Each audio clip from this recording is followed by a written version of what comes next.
这栋位伫安南区高湖那中卫区，嘛是点市集团示范社区的大楼，其中1户3房31.6平新厝，不管采光、价格、甲建材拢真讲究。建商表示，加上交通甲环境优势，市价已经超过880万。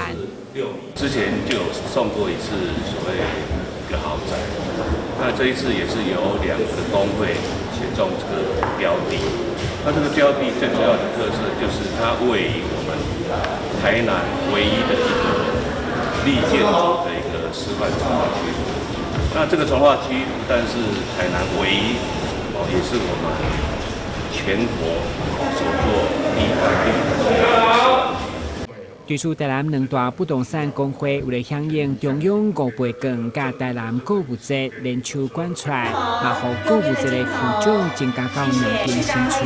上午市长吴一铁都要亲临见证，嘛致敬建商感谢中，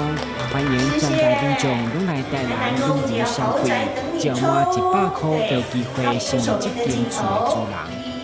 去年我们台南购物节的这个总抽奖参加抽奖金额高达66亿又800万，今年已经早就突破那个数字了。好，那所以到现在为止已经84亿了。那我想这个抽房子只是一个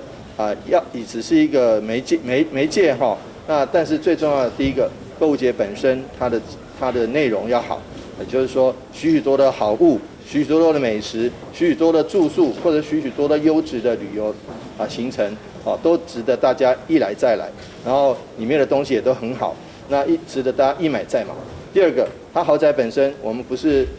这个预售屋，我们不是这个随便找一个，都是精挑细选，找到一个非常优质的这个房子。根据统计，台南购物节停留的金额已经超过84亿，台南嘛是第一个祭出消费抽新厝的城市，嘛引发其他县市对咧用抽厝来刺激消费。警方局表示，购物节发票停留的查址日期是3月5号